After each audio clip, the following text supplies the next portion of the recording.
नमस्कार, मैं अशोक कुमार पांडे और स्वागत है आपका द क्रेडिबल हिस्ट्री पर। आप जानते हैं हम आजकल 1857 से लेकर 1947 के बीच के क्रांतिकारियों पर एक सीरीज कर रहे हैं जिसमें 11 क्रांतिकारियों को हमने चुना है जिसके बारे में अलग अलग बात कर रहे हैं। अब इनकलाबियों की बात हो, क्रांतिकारियों की बात हो और चंद्रशेखर आजाद की बात ना हो, ये तो मुमकिन ही नहीं है।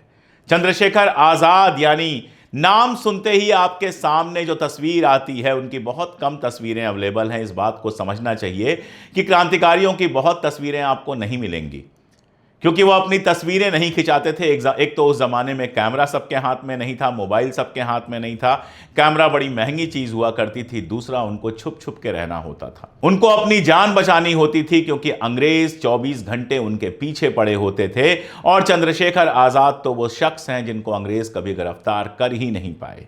लेकिन जब उनको याद कीजिए तो वही मूंछों पर ताव देती हुई एक तस्वीर सामने आती है और एक चेहरा दिखाई देता है, एकदम पत्थर सा चेहरा जिसकी आंखों में देश के लिए मोहब्बत, दया और प्रेम भरा हुआ है। हिंदुस्तान रिपब्लिकन एसोसिएशन के कमांडर चंद्रशेखर आजाद भारतीय क्रांतिकारी आंदोलन के सबसे निडर नेताओं और चतुर रणनीतिकारों में से एक थे। स्ट्रेटजिस्ट गजब के थे, सारी प्लानिंग वही करते थे। उन्होंने तय किया था कि जीते जी कभी अंग्रेजों के हाथ नहीं लगेंगे, दुश्मन की गोलियों का हम सामना करेंगे, आजाद ही रहे हैं, आजाद ही रहेंगे और 1000 कोशिशों के बाद भी अंग्रेज उन्हें कभी गिरफ्तार नहीं कर पाए। ऐसे महान क्रांतिकारी के जिंदगी की हम शुरुआत देखते हैं तो बेहद, जिसको अंग्रेजी में कहते हैं, हम्बल शुरुआत थी।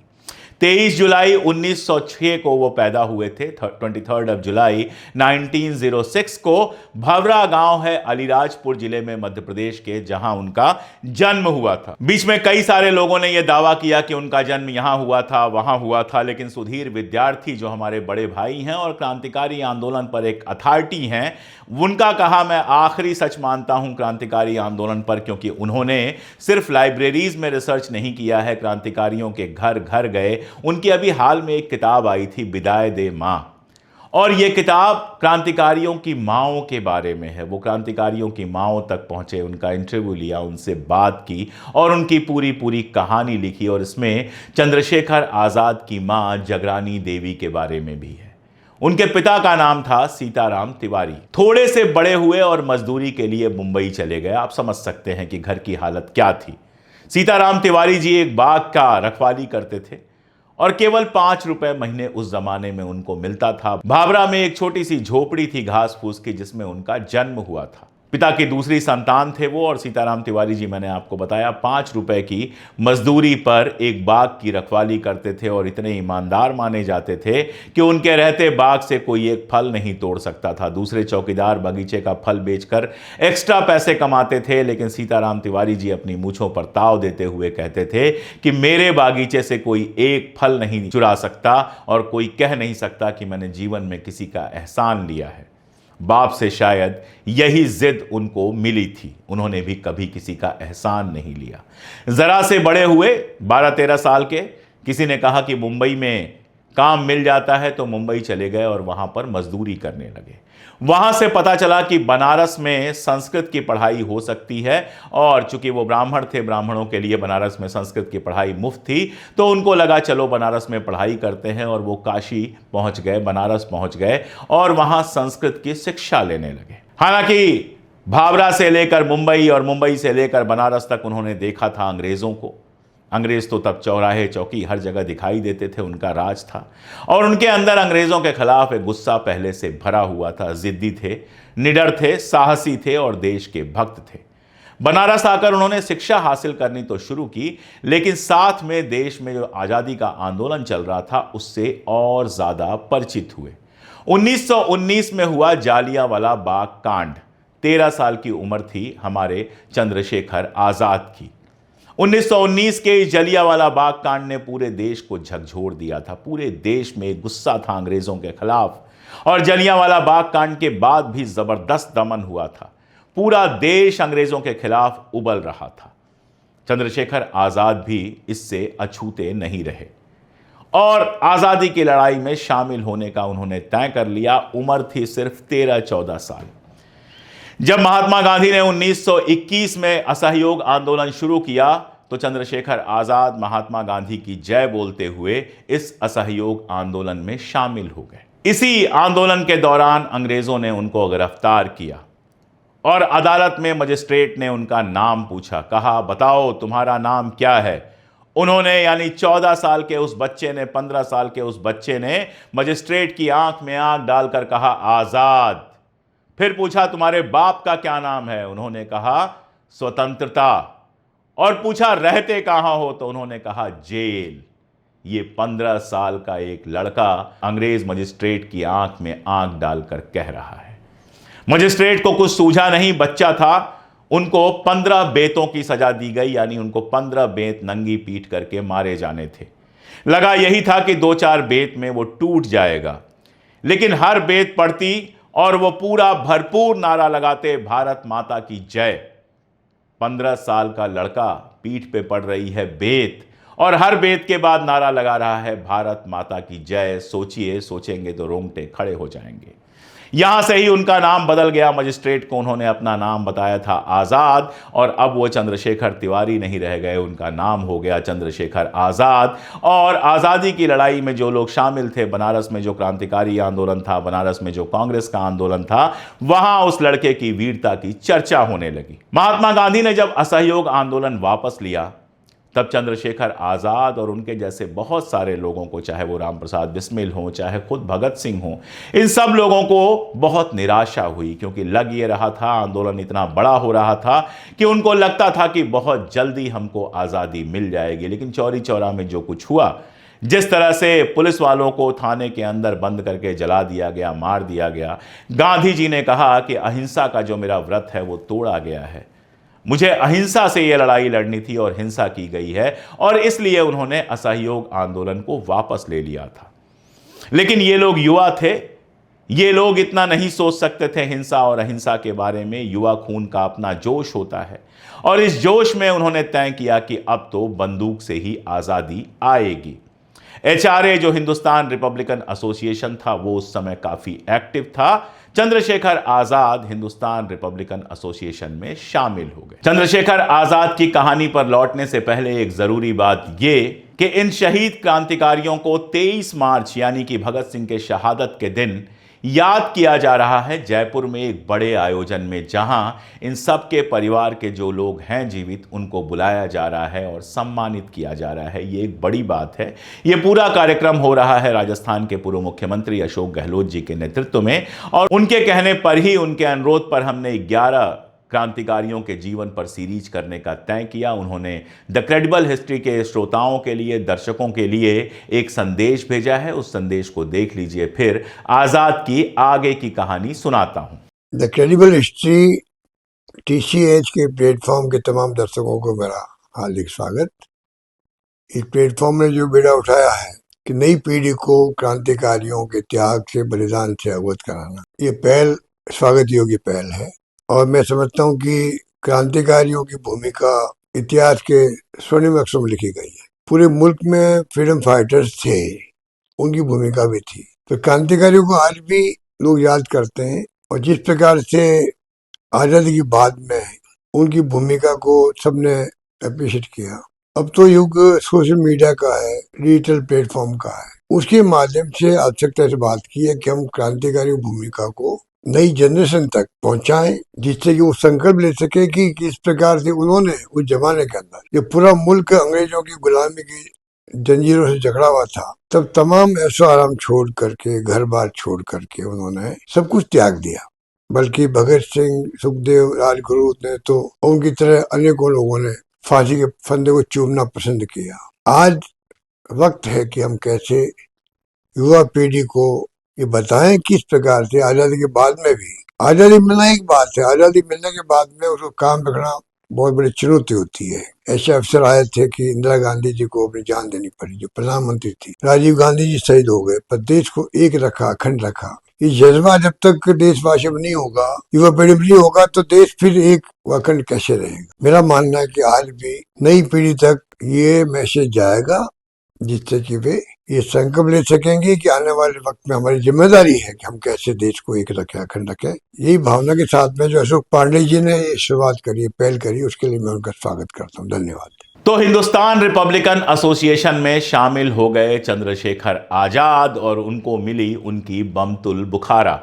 अब आप सोचेंगे ये बमतुल बुखारा क्या है? उनकी जो बंदूक थी उसको वो बमतुल बुखारा कहते थे और अपनी जान से भी ज्यादा प्यार करते थे। बहुत सारी कहानियां यशपाल की, जो संस्मरण है यशपाल का क्रांतिकारी जीवन के बारे में, यशपाल भी इनके साथ ही थे, उसको आप पढ़ेंगे तो कई सारे ऐसे रोचक किस्से मिलते हैं जिसमें चंद्रशेखर आजाद बंदूक को किस तरह अपने सीने से लगा कर रखते थे और हमेशा यही कहते थे कि अगर अंग्रेज कभी सामने आए तो 4 को मारूंगा फिर मर जाऊंगा लेकिन कभी गिरफ्तार नहीं होऊंगा। उनके बारे में प्रसिद्ध था कि उनका निशाना कभी चूकता नहीं था, हम अचूक निशाना था उनका। तो हिंदुस्तान रिपब्लिकन एसोसिएशन बनी, लेकिन हिंदुस्तान रिपब्लिकन एसोसिएशन ने जो सबसे बड़ी घटना की, जिसके बारे में अशफाक उल्लाह खान वाली सीरीज में और फिर राम प्रसाद बिस्मिल वाली सीरीज में मैं बता चुका हूं, वो थी काकोरी कांड। काकोरी कांड में चंद्रशेखर आजाद भी शामिल थे, लेकिन बाकी लोग गिरफ्तार हुए। राजेंद्र प्रसाद लाहिड़ी, राम प्रसाद बिस्मिल, रोशन सिंह, अशफाक उल्लाह खान, इन लोगों को फांसी हुई, बाकी सारे लोगों को भेज दिया गया काला पानी। लेकिन चंद्रशेखर आजाद आजाद रहे, उनको अंग्रेज गिरफ्तार नहीं कर पाए और उन्होंने बीड़ा उठाया संगठन को दोबारा बनाने का। संगठन दोबारा बना और अब इसमें शामिल हो गए थे शहीद आजम भगत सिंह भी, सुखदेव भी, राजगुरु भी। बंगाल से, बिहार से, अलग अलग जगहों से क्रांतिकारी इकट्ठा हुए थे और दिल्ली में इनकी एक मीटिंग हुई और उस मीटिंग में भगत सिंह ने जोर दिया कि इस पूरे एचआरए में एस को जोड़ा जाए, सोशलिस्ट यानी समाजवाद को जोड़ा जाए और इसका पूरा नाम रखा गया हिंदुस्तान सोशलिस्ट रिपब्लिकन एसोसिएशन। अब इसको आप गौर से सोचिए, हिंदुस्तान यानी भारत। बहुत सारे लोग मुझे कहते हैं कि हिंदुस्तान मत कहा कीजिए, भारत या इंडिया कहा कीजिए, लेकिन मैं तो हिंदुस्तान इसलिए कहता हूं क्योंकि भगत सिंह इस देश को हिंदुस्तान कहते थे। और जिनको लगता है हिंदुस्तान का मतलब हिंदू कहीं से है, उनको यह जानना चाहिए कि यह हिंद है, हिंदू नहीं है, भारत से इसका मतलब है। खैर, तो हिंदुस्तान तो था ही, यानी एक संगठन जो होगा वो भारत का होगा। रिपब्लिकन होगा यानी लोकतंत्र होगा, यहां पर हर आदमी को वोट का अधिकार होगा, राजा महाराजा नहीं होंगे, जनता चुनेगी।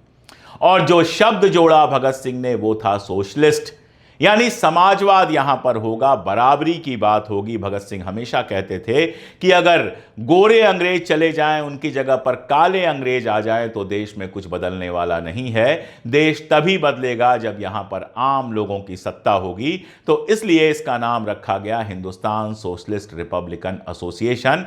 ये सारे लोग जो थे वो रूस में जो क्रांति हुई थी उससे भी बहुत ज्यादा प्रभावित थे। और जब यह नया संगठन बना तो इसकी एक आर्मी विंग थी, आर्म्ड विंग थी, हथियारों वाली विंग थे, हिंदुस्तान सोशलिस्ट रिपब्लिकन आर्मी। और उसके कमांडर थे हमारे चंद्रशेखर आजाद, जिन्होंने भगत सिंह, सुखदेव, राजगुरु और ऐसे कितने ही क्रांतिकारियों को बाकायदा ट्रेन किया, बंदूक चलानी सिखाई, बंगाल से लोगों को बुलाया गया, बम चलाना, बम बनाना सीखा गया और इनकलाबी कार्यवाहियां शुरू हुई। इसी बीच में आता है 1928 में आप जानते हैं लाला लाजपत राय साइमन कमीशन के खिलाफ आंदोलन का नेतृत्व कर रहे थे लाहौर में। वहां उनको घेर कर मारा गया, लाठियों से मारा गया उनको।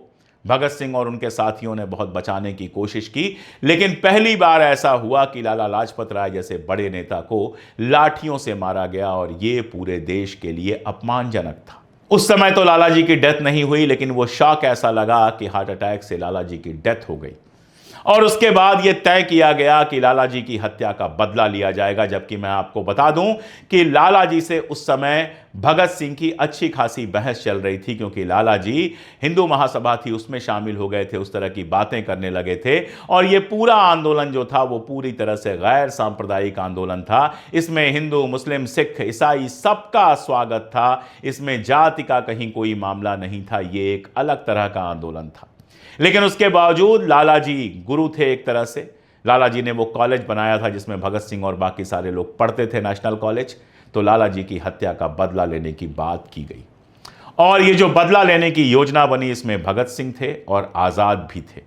बाकी लोगों को तो आप जानते ही हैं। आगे बात करूंगा, जब भगत सिंह पे बात करूंगा तो बहुत डिटेल में बात करूंगा सैंडर्स हत्याकांड की। तो सैंडर्स की हत्या हुई, मारना किसी स्कॉट को मारना था, लेकिन जेपी सैंडर्स की हत्या हुई और उसके बाद अंग्रेज पीछे पड़ गए क्रांतिकारी आंदोलन के, लेकिन एक आदमी को गिरफ्तार नहीं कर पाए। हो यह रहा था कि पूरे क्रांतिकारी आंदोलन को बदनाम किया जा रहा था, और जब बदनाम किया जा रहा था तो भगत सिंह ने यह फैसला किया कि मैं जाऊंगा, संसद के अंदर बम फेंकूंगा और क्रांतिकारी आंदोलन के बारे में लोगों को विस्तार से बताऊंगा। जब कोर्ट में मेरी गिरफ्तारी होगी तो मैं जो बयान दूंगा उसमें क्रांतिकारी आंदोलन को डिफेंड करूंगा।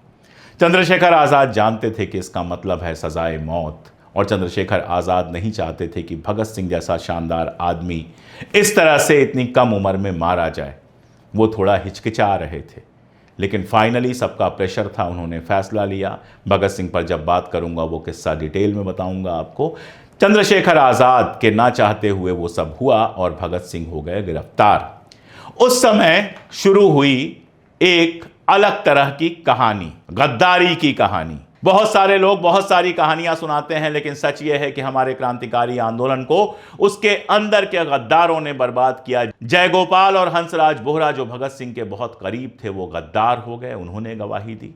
लेकिन सबसे बड़ा जो गद्दार था फणींद्रनाथ घोष, जो HSRA के बिहार यूनिट का चेयरपर्सन था और इस तरह से सेंट्रल कमेटी का मेंबर था, जिसको सब पता था, वो फणींद्रनाथ घोष गद्दार हो गया। जब गिरफ्तार हुआ तो उसने अंग्रेजों से कहा कि मैं सब बताने को तैयार हूं।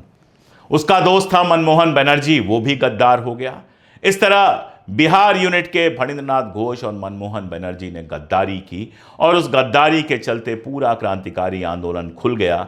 जहां जहां अड्डे बने हुए थे वहां वहां छापा मारा गया, सैकड़ों लोग गिरफ्तार हुए, हथियार जब्त कर लिए गए, बम बनाने की फैक्ट्रियां जब्त कर ली गईं। यह सारा कुछ हुआ। फणींद्रनाथ घोष से बदला लिया था बैकुंठ शुक्ला ने। फणींद्रनाथ घोष को गोली मारी थी, मैं उनकी कहानी भी आगे की सीरीज में सुनाऊंगा आपको। लेकिन इन सब के बावजूद चंद्रशेखर आजाद अंग्रेजों के हाथ आने से बचते रहे, कभी यहां कभी वहां। वो लगातार भटकते रहे और प्लान कर रहे थे वो कि किसी तरह से विदेश निकल जाए। फरवरी 1931 में वो इलाहाबाद में थे। यशपाल गए थे पंडित नेहरू से मिलने के लिए और सहायता मांगने के लिए कि चंद्रशेखर आजाद और दूसरे लोगों को विदेश निकाला जा सके। पंडित नेहरू ने बात करने की बात कही थी कि आगे इस पर और बात हम करेंगे। 27 फरवरी 1931 को चंद्रशेखर आजाद को मिलना था किसी से, अल्फ्रेड पार्क में पहले से तय हुआ था। उसी दिन सुबह जब वो जा रहे थे, मैं एक किताब आपको रिकमेंड कर रहा हूं सुधीर विद्यार्थी की, चंद्रशेखर आजाद के ऊपर। किताब का जो नाम है वो आप स्क्रीन पे देख सकते हैं, तस्वीर भी स्क्रीन पे देख सकते हैं, और अमेजन से ये किताब आराम से खरीद के पढ़ भी सकते हैं। ये किताब चंद्रशेखर आजाद के जो लोग थे उनके आसपास के, उनके संस्मरण हैं, और इसमें उनके भी संस्मरण हैं जो उस दिन चंद्रशेखर आजाद के साथ थे। चंद्रशेखर आजाद की शहादत पर एक अलग से मैंने वीडियो बनाया है, वो वीडियो भी आप देख सकते हैं। तो उस दिन सुबह जब वो जा रहे थे तो उन्होंने एक व्यक्ति को तेजी से निकलते हुए देखा था और अपने साथी को बताया था कि ये वीरभद्र तिवारी है। और ज्यादातर लोगों का मानना यही है कि वीरभद्र तिवारी ने गद्दारी की थी। अंग्रेजों को उन्होंने सूचना दे दी थी अल्फ्रेड पार्क में चंद्रशेखर आजाद के होने की, क्योंकि करीबी साथियों के अलावा किसी को यह नहीं पता था कि वो अल्फ्रेड पार्क में है। अल्फ्रेड पार्क में चंद्रशेखर आजाद थे। उस समय वो अंग्रेजों से घिर गए, लेकिन अंग्रेजों से जब घिर गए तो भी उन्होंने इतनी आसानी से हार नहीं मानी और लगातार गोलियां चलाते रहे। जब आखिरी गोली बची और उनके समझ में आ गया कि अगर ये भी गोली मैंने चला दी तो मैं जीते जी अंग्रेजों के हाथ पड़ जाऊंगा, तो वो गोली उन्होंने अपने आप को मार ली। और जिस समय चंद्रशेखर आजाद की लाश पड़ी हुई थी, अंग्रेजों की हिम्मत नहीं पड़ रही थी कि उसको छुएं। उनको लग रहा था कि अगर ये शेर जिंदा हुआ तो कई और लोगों को मार सकता है। उनकी लाश पर कई सारी गोलियां मारी गईं, और जब कंफर्म हो गए कि चंद्रशेखर आजाद मर गए हैं, तभी उनके करीब पुलिस पहुंच पाई। यहां मैं बस सिर्फ इतना आपको याद दिलाऊं कि उस समय उनकी उम्र थी सिर्फ और सिर्फ 25 साल, 25 ईयर्स। आज जब हम क्रांतिकारियों के बारे में सोचते हैं तो हमको लगता है कि अरे ये थे वो थे, लेकिन अगर आप देखें तो ये सारे लोग, कोई 23 साल का था, कोई 25 साल का था, कोई 24 साल का था, और इस ज़रा सी उम्र में जब दुनिया भर के सपने होते हैं, आंखों में प्रेम का सपना होता है, कोई और होता है, कोई और होता है, सब छोड़कर इन लोगों ने देश की आज़ादी का रास्ता अपनाया। और वो रास्ता अपनाया जिसमें हिंदू मुस्लिम एकता की बात की, जिसमें जातिवाद के खिलाफ बात की, जिसमें गरीब और अमीर सबकी बराबरी की बात की। चंद्रशेखर आज़ाद शहीद हुए और उसके बाद क्रांतिकारी आंदोलन बिखरने लगा, लेकिन उनकी मां जीवित थी। आज़ादी के बाद जब पंडित नेहरू को पता चला कि चंद्रशेखर आज़ाद की मां अभी भी गरीबी में जी रही हैं, तो तुरंत उन्होंने 250 रुपये भेजे, और उसके बाद भारत सरकार और मध्य प्रदेश सरकार से उनको लगातार पेंशन मिलती रही ताकि अपना जीवन कम से कम वो सम्मान से जी सके। जब चंद्रशेखर आज़ाद मारे गए थे तो उसके बाद उनके सम्मान में जो उनकी अंतिम क्रिया हुई और उनके सम्मान में जो कार्यक्रम हुआ था, उसमें सबसे आगे शामिल थी कमला नेहरू, और पंडित नेहरू भी शामिल थे। कामा मैक्लियान की किताब का मैं हमेशा जिक्र करता हूं, उसको पढ़ा जाना चाहिए, जिसमें उन्होंने विस्तार से बताया है कि कैसे उस जमाने में कांग्रेस के बहुत सारे नेता क्रांतिकारी आंदोलन का अपने अपने तरीके से सहयोग किया करते थे। पंडित नेहरू ने तो चंद्रशेखर आज़ाद को श्रद्धांजलि भी दी थी, बाद में भगत सिंह को भी श्रद्धांजलि दी, लेकिन वो कौन से लोग थे जो तब भी क्रांतिकारी आंदोलन के साथ खड़े नहीं हुए और आज भी देश के साथ खड़े होने की जगह सिर्फ हिंदू मुसलमान करते हैं? ये सवाल मैं आपके ऊपर छोड़ता हूं कि सावरकर या कोई भी हिंदू महासभा का या आरएसएस का बड़ा से बड़ा आदमी 1947 यानी आज़ादी मिलने से पहले कभी चंद्रशेखर आज़ाद या भगत सिंह की बात क्यों नहीं करता है, उनकी मदद क्यों नहीं करता है? यशपाल ने तो यहां तक कहा है कि मदद मांगने के लिए सावरकर के बड़े भाई के पास चंद्रशेखर आज़ाद और वो गए थे, लेकिन चंद्रशेखर आज़ाद को उन्होंने कहा था कि मैं पैसा, हथियार सब देने को तैयार हूं, शर्त यह है कि तुम पहले जाकर जिन्ना की हत्या करो। जानते थे चंद्रशेखर आज़ाद कि इसका मतलब होगा देश में एक बार हिंदू मुसलमान की आग को और भड़काना, और उन्होंने कहा कि हम भाड़े के हत्यारे नहीं हैं, हम इनकलाबी हैं, और बिना 1 रुपए लिए लौट आए थे। तो ये थे हमारे चंद्रशेखर आज़ाद, जिनका नाम लेते ही रोंगटे खड़े होते हैं और सर सम्मान में झुक जाता है। आज के लिए इतना ही, बहुत शुक्रिया।